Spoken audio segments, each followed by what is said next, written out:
नमस्कार दोस्तों, मेरे चैनल ऑटोमेशन हब सार्थक में आप लोगों का स्वागत है।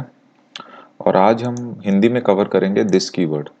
मैंने इंग्लिश में वीडियो ऑलरेडी बना दिया है, लेकिन हिंदी में मैं बनाना चाहता हूँ। तो चलिए शुरू करते हैं। देखिए, दिस इज़ ए कीवर्ड। ये एक कीवर्ड है। ओके। और इसका मेन मकसद क्या है कि ये एक रेफरेंस वेरिएबल की तरह काम करता है। ठीक है, ये एक रेफरेंस वेरिएबल की तरह काम करता है। और ये किसको पॉइंट करता है? ये पॉइंट करता है ऑब्जेक्ट को। ठीक है, तो ये इसका मेन काम है। ठीक है, अभी आप अगर गूगल में जाओगे, कुछ भी जाओगे, तो गूगल में डेफिनेशन होगा कि this refers to current class instance variable. ऐसे कुछ आपको गूगल में मिलेगा आंसर। इसका मतलब क्या है और इसका डिफरेंस क्या है, मैं आपको कोड में समझाऊंगा। ठीक है, तो चलिए डायरेक्टली शुरू करते हैं। हमारे लर्निंग इन जावा इन हिंदी प्रोजेक्ट में जाएंगे। मैं एक छोटा सा एक पैकेज बनाता हूँ, दिस कॉन्सेप्ट्स बोल के। ठीक है, मैं पहले एक सिंपल सा एक क्लास बनाता हूँ। ठीक है, जिसमें होगा एक्सपेरिमेंट, नहीं वो ज़्यादा हो गया, एम्प्लॉय क्लास बनाते हैं। ठीक है, मैं इसको मेन मेथड नहीं सिलेक्ट कर रहा, फिनिश कर दिया। ठीक है, अभी मैं यहाँ पे क्या काम करता हूँ, मैं इंस्टेंस वेरिएबल या फिर क्लास वेरिएबल, ग्लोबल वेरिएबल, जो भी, मैं इंस्टेंस वेरिएबल बनाता हूँ। ठीक है, मैं एक इंस्टेंस वेरिएबल बनाया इंट आई। मैंने इसको वैल्यू नहीं दिया int i equal to 10, i equal to 20 वगैरह कुछ नहीं। ठीक है, और मैंने नाम दे दिया स्ट्रिंग नेम, और मैंने दे दिया बूलियन प्रमोशन।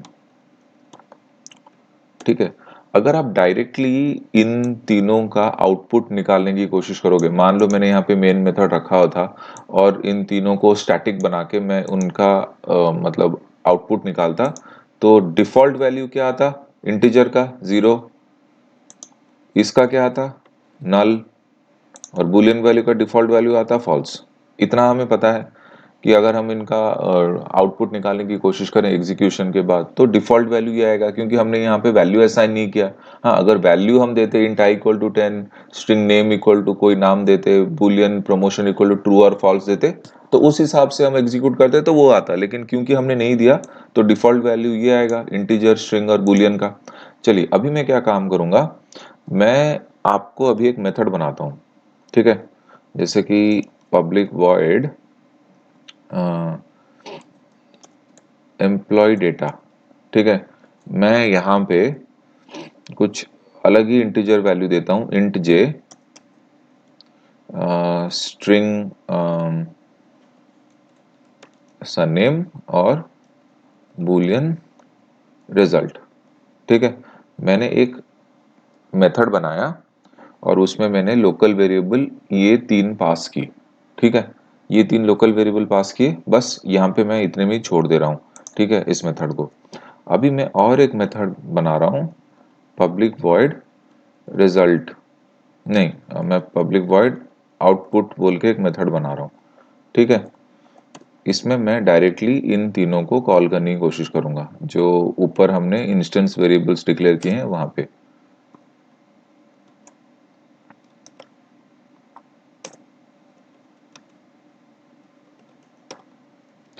अभी हम एक क्लास बनाएंगे, जिसमें हम मेन मेथड क्रिएट करके इन चीज़ों को एग्जीक्यूट करेंगे। और हम जानेंगे कि दिस कीवर्ड क्यों यूज होता है, और ये जो हमने डेफिनेशन सीखा, ये रेफरेंस वेरिएबल ऑब्जेक्ट को कैसे पॉइंट करता है, करंट क्लास इंस्टेंस को कैसे पॉइंट करता है, यहाँ पर कैसे काम करता है, वो जानेंगे। ठीक है, तो मैं इसी पैकेज के अंदर और एक क्लास बनाता हूँ। क्लास का नाम है एग्जीक्यूशन, और इधर मेन मेथड सिलेक्ट कर देता हूँ। ठीक है, मेन मेथड सिलेक्ट हो गया, क्योंकि हमें उस क्लास के रेफरेंस में देना है। या तो आप इसको एक्सटेंड करो, या फिर मैं इसको यहाँ पे इसका ऑब्जेक्ट बनाता हूँ एम्प्लॉय क्लास का, employee equal to new employee.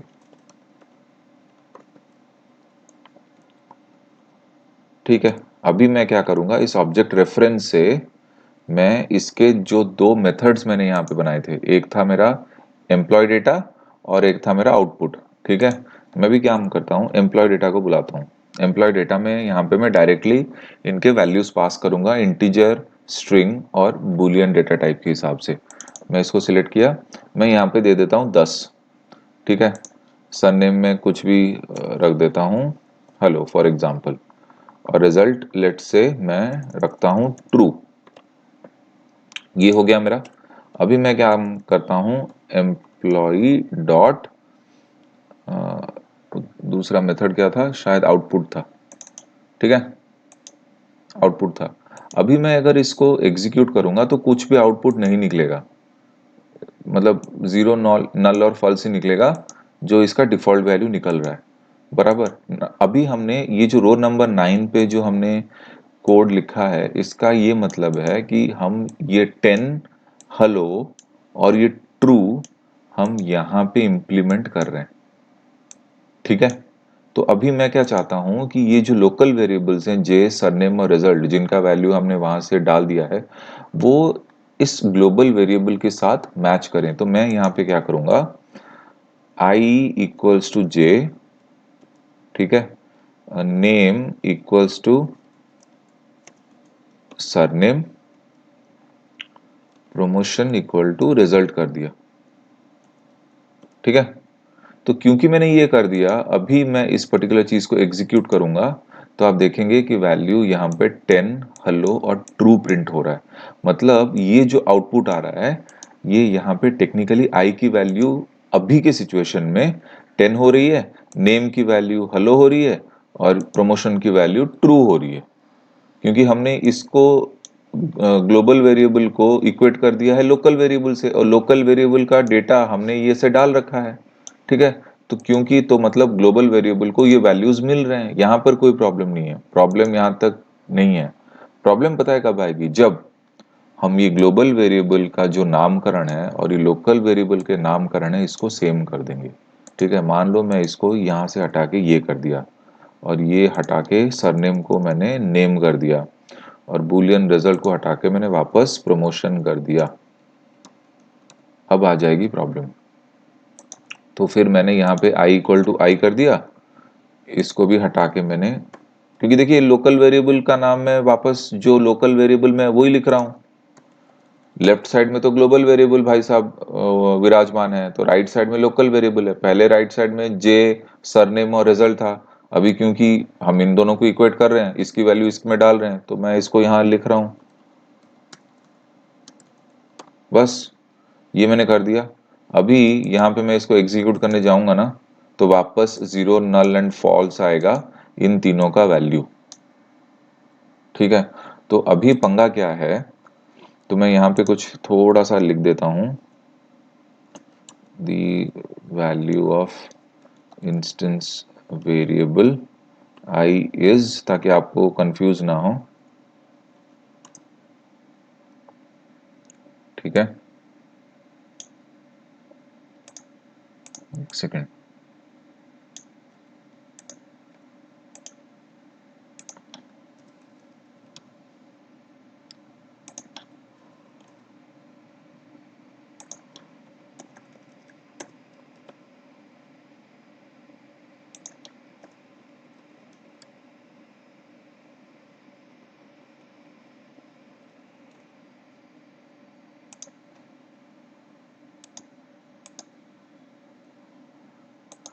ठीक है, अगर मैं इसको रन करूंगा ना, तो आउटपुट देखिए जीरो, नल एंड फॉल्स आ रहा है। तो इन तीनों की वैल्यू अभी वापस वैसी होगी, क्यों? क्योंकि यहाँ पे जेवीएम कंफ्यूज हो जाता है। जेवीएम कंफ्यूज कैसे होता है? जेवीएम ऐसे कंफ्यूज होता है कि पहले तो यहाँ पे जे और सरनेम और रिजल्ट था, फिर वापस हमने इसको चेंज कर दिया। अब हमने क्या कर दिया, ग्लोबल वैल्यू, ग्लोबल वेरिएबल का नाम और लोकल वेरिएबल का नाम सेम रख दिया। तो जेवीएम कंफ्यूज हो गया कि अभी मैं लोकल वैल्यू को इक्वेट करूं कि मतलब ग्लोबल वैल्यू को इक्वेट करूं। तो वो क्या कर रहा है, वो ग्लोबल वैल्यू को इक्वेट करने की कोशिश कर रहा है, लेकिन क्योंकि नाम करने की वजह से ये बाय डिफॉल्ट वापस इसी पोजीशन पे जा रहे हैं। ये टोटली जेवीएम क्या कर रहा है, इस फंडा को हटा ही रहा है, क्योंकि उसको लग रहा है कि नहीं भैया, ये तो ग्लोबल वेरिएबल के साथ ही है। तो अभी इस चीज को हम लोग कंफ्यूजन को दूर करने के लिए हम यहाँ पे क्या करेंगे, this dot I, this dot name, this dot promotion. तो इससे क्या हो जाएगा, अब ये वाली चीज इसको रेफर करेगी। That means this operator, this keyword जो है वो अभी इस करंट क्लास के इंस्टेंस वेरिएबल को रेफर करेगी। This dot name current class के इंस्टेंस वेरिएबल को रेफर कर रही है। This dot promotion current class के इंस्टेंस वेरिएबल को रेफर कर रही है। और ये जो है ये इसके लोकल वैल्यूज हैं जो ऑलरेडी यहाँ पे इस पर्टिकुलर मेथड में हमने डाल रखे हैं। और इन तीनों के क्या है values 10 hello true. So technically ये जो दिस डॉट आई है ये इस पर्टिकुलर इंस्टेंस वेरिएबल को रिफर कर रहा है। दिस डॉट नेम इसको रिफर कर रहा है।